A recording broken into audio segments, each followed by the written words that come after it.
Well, I'm back with another anime review. This time it's gonna be The Legend of Heroes, Trails of Cold Steel, Northern War. Yeah, honestly, I was trying to see how I can make this review without being biased since I played all four of the Trails of Cold Steel games. So I didn't know if I was actually gonna do this until I talked to my friend's girlfriend, and she said that she was watching anime and she never played the games, but she was enjoying the anime and it made her actually want to get the game. So I was wondering, like this whole time, I was wondering if this anime would be like a good introduction to the games, but I guess so. If that's her response to it. So the first episode starts out with like there being a convoy with the Jaegers, with the Northern Jaegers. Apparently, like these Jaegers, like they do more than ordinary Jaegers that you see in the game. Well, you face off against the Northern Jaegers a couple times, but I gotta say in this anime, it kind of more humanizes them, make them seem like they have their own personalities and characters. Because like when you face them as just opponents, they just seems like just like average bad guys, like bad guy number A and B. Like honestly, but this one kind of shows them like actually interacting with people and all that. So I thought that was kind of a good idea to do. And it starts out with them actually starting a snowball fight because one of these older recruits is jealous of the new recruit, the main character. What's her name? Lavi or Lavienne's her full name. Well, her full name is Lavienne Winslet. That's her full name. But anyway, it starts out with them starting the snowball fight and all that. So they just joking around, and then like a big monster appears behind them, and they just takes out like it ain't nothing. And the funny thing is like, cause that monster in the game is actually kind of difficult to take out. It's not the hardest monster, but still, it's not an easy thing to do. But they just shoot it a couple times, and it's just dead. So I thought that was kind of interesting to see that, to see how combat works in the anime. And when this happens, like they do mention the Purple Lightning, which is Instructor Rings, not Instructor Rings, Rings Instructor Sarah. That's her nickname when she was like a Jaeger, and also her nickname when she became Bracer as well. So I thought that was kind of cool that they mentioned her because she used to be a part of the Northern Jaegers, and she was known for being like really strong at a really young age. And right now, this main character Lavi, like she's like only 15, so they saying like she's like the next Purple Lightning. At least that's what she seems like. So while these Jaegers on this convoy with this like relief of supplies and all that for their I believe they're going to the capital. I believe Haliask, the capital of North America. I believe that's where they head to.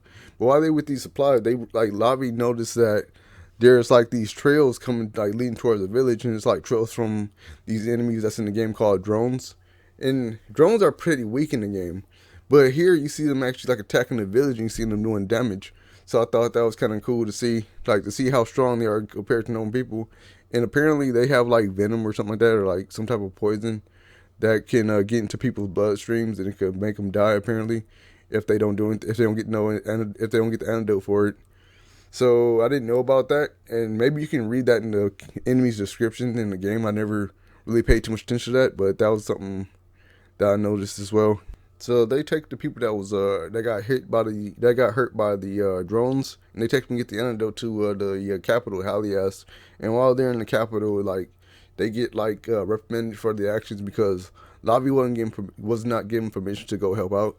So she gets in trouble for that, and they cut her pay for like 3 months. And it's these other two guys that are with her, these other two Jaegers that are with her. So they come with her saying like, "Oh, yeah, you owe us," because they pay got cut as well. So they ask her to basically pay for their food while they're in Halias. And while they're also there, like some citizens walk up to them, they approach them to ask for help because they don't really trust the government. Because like right now, like they are like food is kind of scarce and all that, so they need more supplies. Because I think they said it's like that time of year, like the supplies are always kind of bad to find food. So they're asking them for help. So I thought that was interesting because like when you play Cold Steel, like when you go in Arabonia, like the government handled all that stuff, but this time they go into Jaegers to handle the problem for them.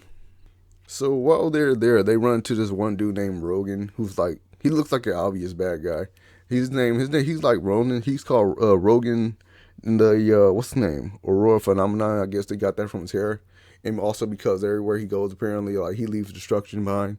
Depending like no matter if it's like monsters or it's like crops, he basically like destroys everything around him anytime he engages somebody. So that's what. So he's kind of like an obvious bad guy. He looks bad. It's not even like he's not even trying to hide it. So Rogan also thinks about making like a new revolution because like back in the day, which I almost forgot to mention, because back in the day, like about 27 years ago, apparently, like the North American disaster happened where like this big salt pail came from the sky and basically turned everything around them to salt. And you figure out, I think Cold Steel 3, it said like at first it killed off like 1/8 of the population, but then it soon spread like in the coming days to about a third of the population. So like about 27 years ago, Northumbria became like super poor, and they actually had like a revolution, and they turned into a democracy. So, but right now Rogan, he's trying to make a new revolution, and he's trying to basically, I guess he's trying to overthrow the new government and try to put himself in charge. I guess they don't really explain his plans too much in this episode. Besides, he wants a new revolution. I don't know who he's trying to make rule the country now, but it doesn't really explain that. Now, the second episode kind of begins with like a big spoiler for Cold Steel 2, because right now it shows like it begins basically showing like Gilead Osborne and Rufus taking over Crossbell. So it's like a big spoiler because like in Cold Steel 2, well, at the end of Cold Steel 1, he gets shot and like they think he's dead, but in Cold Steel, at the end of Cold Steel 2, he comes back, like he shows back up. But in this anime, it just basically shows them right at the beginning of Cold Steel. It shows them right at the beginning of the episode. So basically, like if somebody did not play the games, or like it'd be like a big spoiler. This is kind of what I told my friend's girlfriend to probably not watch anime anymore, because I feel like if she continues watching, she's going to spoil stuff from the games if she's actually planning on buying them. So anyway, like I said, show Rufus and Gilead Osborne and Crossbell when they annex the place, and they do that at the very end of Cold Steel 2. So you kind of know where the anime is taking place right now. So that's what happens, and it shows like Altina and Reen are around the area, and they also watching the speech when they annex Crossbell, and then it goes into talking about like then it goes into like a meeting and it's like this one hero left from the original revolution of Northumbria. His name is like Glark or something, and he's watching this performance take place in like the theater, and right behind him a meeting is taking place where this woman named Jaina, she has like white hair. She's obviously another bad character. I mean, if you know about what they talk about Northumbria, the Northumbrian War in Cold Steel 3, you kind of already understand where this story is going. But anyway, that's what's going on right then. So that dude Rogan is also present, and basically he's arguing with these politicians, saying like oh yeah, they like the Erebonian Empire is going to annex them next, and right now the politicians, they don't believe that everybody will do that, and they think like even the Septarian Church of Arteria, the Holy See of Arteria, is they're going to leave them if Erebonian tries to annex them, and Rogan's just like making fun of them and all that, like saying like they're basically calling them stupid, because it's kind of obvious what everybody's planning to do. And Rogan, he actually plans on trying to attack Erebonia first before they can actually begin to do that. But while this is going on, basically, it shows where Lavi is at, and she's at the gun range, basically shooting targets, and basically she's shooting targets, and she thinks about like her past when she like left her family. I guess it doesn't explain this too well either, but it shows that she like left home to join the Jaegers, and so you can see her mother's upset, but like I said, they don't really talk too much about that though. Anyway, that's going on. She misses one target because she's not really focusing, and then like all the other students around her start congratulating her. Apparently, like Lavi, she's an instructor, and she got kicked out of the corps because she kept on disobeying orders and doing her own thing. So she's got kicked out, and I guess now they turned her into an instructor to teach the new recruits. And then this is also where you're introduced to this one dude named Tally in Syria. Like they showed Tally, basically he's congratulating Lavi on her shooting, and then Syria pops up, like she just got done with like this one she's got this done with this one convoy mission where they brought back some more supplies again, and they are all just joking around, and like the person that's in charge of them, his name is like Captain Marty or something, and he's just sleeping, and while he's sleeping it shows like these other two Jaegers start drawing on his face. So I thought that was kind of funny. It kind of goes like to a lighthearted moment. And then while this is going on, like this dude from Ouroboros, Campanella, he like uses his magic to control this truck that has like this explosive material inside of it to and starts going towards the capital Halias. And right, so like they all had to like move really quick. Like Syria, she shoots out the tires of the van, of the cargo van, and Lavi, she like gets into another van, and then she tries to shoot down. She shoots down like this water. I don't even know what it's called, but she shoots this down in front of the truck, and then like it falls in front of the truck and all that, which stops it. But the thing still explodes, and everybody that's in that meeting that was at the performance gets all scared and all that, and it was kind of funny to see like they're like, oh, Erebonia's attacking, like now they're scared about it. So you can tell like even the politicians that think that everybody will attack, you can tell that they're still scared about it though. So basically, Lavi gets in trouble again because she just did that one thing to start to make an explosion. Well, she didn't try to make it explode, but it did. So she gets in trouble again. She gets put on a mission with the rest of the four people, which is Marty, Syria, and Tally. And all four of them has to go to the Empire to try to figure out who Reen is, because apparently, like during the meeting, they was talking about how like Reen just like single handedly stopped the Republic of Calvert from helping out the Crossbell, because like back then, Erebonia and also Calvert both like had claim, both laid claim to Crossbell, and then when Erebonia just took it over, that's what Calvert got really mad about that, and they tried to send in their troops, but Ring stopped them with Valimar. So the next episode is a really lighthearted episode where they head to Ordis, where you go to Ordis in Cold Steel 3 and Cold Steel 4. And I like Ordis City a lot because I really like the design of that city, of that town. It's a really nice place. It has like this blue and white theme going on, and it just looks really nice. Well, especially in the games. Like in the anime, it doesn't show it so well, but it's a really nice town. So Marty and Sarah goes to a party because they got like some tickets to go to a party and all that with the nobles in town. And what's the name? It was kind of interesting to see like them like dressing up, because that dude Tally, basically he's kind of like a funny person, I guess, because he gets like this Mishy shirt, which is kind of like cutesy, and he's like a big muscular dude that looks, and so it just kind of looked ridiculous on him. But then what's her name? Syria, she made him like change clothes. Then he has like more of this like punk look. But basically, nothing really too much happens in this episode. Basically, the only thing that happens is that Lavi is like running around with Tally. Well, Tally's not with him. Like Tally's not with her, but he's trying to find her because she keeps leaving him. Like she goes off and gets some popcorn, and then she dips out again when he finds her. Then she goes and gets ice cream. He finds her again. Then she makes him pay for it, and she leaves him. And then like Tally, while he's like walking around looking for her, like these two females, like these two teenagers, like they start hitting on him. They call him like hot and all that, and one of the girls take a picture with him. So he kind of loses the lobby again.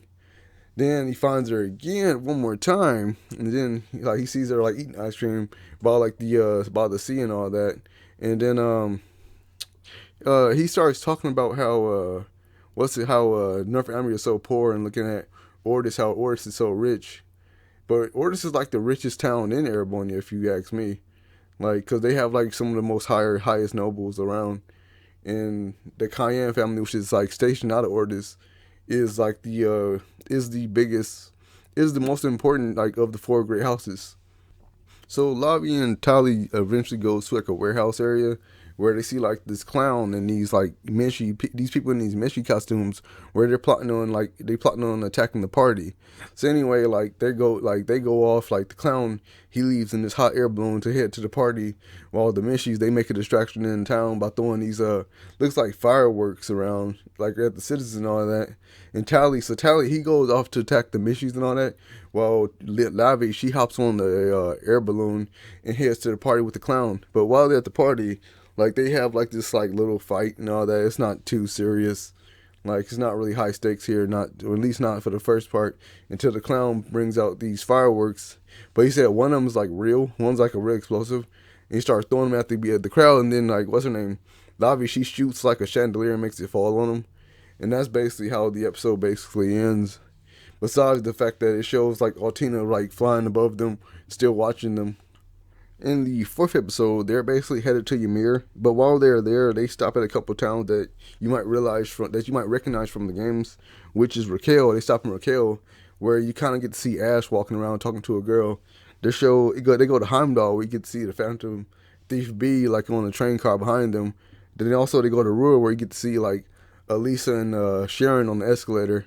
So it kind of like shows like a little like screen. It shows little cameos of these characters from the game. So that was kind of nice if you recognize them. Also, they're talking about like while they're in towns. While they're in these towns, they're trying to figure out who Rain is, because like everybody only know him as the Escher Chevalier. Like no, like right now in this point in the story, or this point in the time period, nobody really knows who Rain is. They don't know his name, besides the fact that they call him Escher Chevalier and he flies in Valimar. But that's one thing that the citizens know about him. So while they're in Ymir, like Ymir is like Reen's hometown where his father's the Baron of. So they don't show the Baron, they don't show Reen's family and all that there, but they do stop around the town, like and like they go to the Phoenix Wings, which is like an inn with hot springs and all that. So basically, like Sarah, she hops into the hot springs without actually checking if the water, without checking the water temperature, and it's like freezing there. And then like they go to like a shop to get some food, but then like the water's frozen there as well. So basically, the group they decides to help them out, and like in return they want like a free night at the end and some food. So basically they go off like Lavi and Syria goes to figure out the problem while what's his name Marty and Tally they go to dig up another hot spring that they because they said like apparently if you dig in a certain spot you can find another hidden hot spring. So that's what they go to do. But anyway, like nothing really. This episode was kind of like this one flew by for me. I guess I enjoyed it that much, but it seemed really short because nothing really too big happened besides like Siri she gets caught in the ice when they're like digging when they're trying to like dig up the ice and all that to try to figure out what froze it. Like a monster appears. Well, it didn't appear, but it finally like releases this like defenses and it traps Siri in the ice. And then Lavi has to break her out, and that's like for the most part, that's what happens in this episode. It kind of took up a lot of the time. At the end of the day, they basically Lavi rescues Syria. They enjoy the hot springs with some food, and apparently it was just this palm monster, which is like a really weak monster, like this one palm, like it fused with some Seppa, and that's what was causing it. So this one did not too much happen. Also, at the very end of the scene, like right before like the episode ends, it shows what's his name. It shows Jaina, Rogan talking to Campanella, and basically they got these archaisms with them, and these are defense archaisms. If I remember right from the third game, like they're used to like defend bases, and like these like are really tough, and they got like a bunch of them around. So I'm trying to figure out what's going on with that. Like I know, like they said in Cold Steel 3, they said like during that incident, like thousands of Archaeans like attacked the city and start attacking the citizens. So something's gonna go wrong here, but I just don't know what just yet. Well, I don't know how it's gonna happen. In episode 5, they're headed to Brightheart. They just came from Legram, which is what's her name's hometown, Laura's hometown, which is kind of disappointing that they didn't actually show them in Legram because I kind of wanted to see if they showed the Viscount and Laura around because it shows like in the ending cutscene, it did show that they were training in the Arceus training hall, but it doesn't. But it doesn't actually. It does the show doesn't show this moment, so that was kind of disappointing. But anyway, they're on a train to go to Brightheart, which is Eustace's hometown, and basically where he's the acting Duke of right now. And so they go on to Brightheart and all that. And there's like this noble on a train who's like very spoiled, asking his butler to do all this stuff for him. And then there's also these two kids that they show running around, and them showing these characters. I was wondering how they was going to use them throughout the episode, but then I was actually kind of surprised at what they did with them. But I'll talk about that a little later. Anyway, so basically they're on this train, and they get stopped by some rocks because some rocks fell on the train tracks. And then like they have to leave the train and all that, and everybody starts digging up the rocks, but the noble, and instead he gets his people to do that to help out everybody else too. But and then while the noble is standing off to the side, like the ground like splits open under him, and then like Lavi like she kicks him out the way, but because of that she falls down the hole, and while she falls down the hole, she gets attacked by this big centipede type monster, and then Reen and Altina have to come and save her. So after they save her, Reen introduced himself and Altina, but Lavi, she doesn't really want to be friendly, so she doesn't really introduce herself. She just like walks off, and Reen follows after her. So they're attacking monsters and all this and that, and then like they're killing these monsters, and then eventually like they get to a point where like they see like some water coming down like throughout the cracks in the wall, and Lavi, I guess she has like the brilliant idea to shoot it to make a new pathway, but that caused like the water to come rushing out, and it almost like washed her away, and then Ring has to save her again. And then like after he saves her, like he pulls like apparently Lavi got hungry because her stomach is growling, and then like Ring pulls out like a fishing rod, and then like it shows like Lavi and Ring both fishing. Now I kind of found that part a little funny because like in the game, like Ring does always keep his fishing rod with him just in case he needs to go do some fishing or he gets bored and he wants some free time to himself. So like I thought that was kind of interesting. I thought that was kind of funny. So while they're eating the fish that they just caught, like Ring, like he finds a doll of this like Northern Jaeger figure that Lavi had, and he gives it back to her. And then this time, like Lavi finally introduces herself as she just say her name's Lavi, but she doesn't really like say her full name. I thought that was kind of, it made sense because like I was wondering like because Ring just found like this Northern Jaeger doll. It's like why would she even have that? But it turns out during the end of the episode, it shows that like Ring is already on to Lavi and her group, and also Altina is like they're on. Like, she's on to them as well, and they're actually like trying to spy on them, kind of like to see what they're up to. So while that was going on, like they're still like the people outside is still digging up the rubble, and he's like this kid walks up to that noble and asks him for help. But then when the noble sees like the kid's like dirty hands and is all like bruised up and all that, he decides to help out too. Now I thought this was like interesting for like a Trails anime because like in the game, a lot of the NPC characters do go through character development and they go through like their own little story arcs, mini story arcs. So I thought that was kind of interesting to see that the anime also like put that into the anime as well.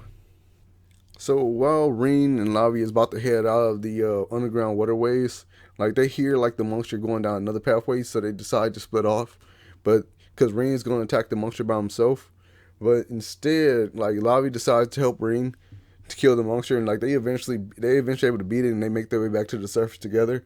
But while this happens, like while they're just got reunited with everybody, so what's it called like five more giant centipede monsters popped up, and they start like about to attack the citizens.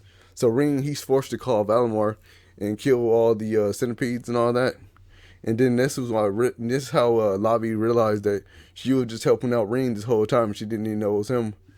So she gets kind of upset about that, and she kind of starts to tear up, thinking about what he's gonna do to Northumbria eventually. And then she starts regretting. She's like, all like she's getting all frustrated. And I thought that was kind of interesting because it doesn't really like Lavi doesn't really talk about herself much throughout the anime. So I thought this was like a good scene for her. But I wish it kind of goes more into like why she's so like serious about everything because like it shows, like I said in the other episode, it shows her like leave her family to join the Jaegers, and it shows kind of that she has like a type of bad experience with her grandfather or something, but it doesn't go into much detail about it throughout any of these 5 episodes. So that's basically where it ends off. Like it kind of ends with showing like Rin and Altina like looking at Lavi. So that's basically what happened between episode 1 to 5 of Northern War. So I enjoyed most of the episodes for the most part. Actually, I enjoyed all the episodes. Some were better than others. I gotta say the fifth episode was the best to me, and I wouldn't say it just because I was saying Rain in that episode. It was just better. Like it just was more going on, and I thought it was more interesting than the others. Anyway, this is my review, and I'll catch y'all next time. Have a good one. Take it easy.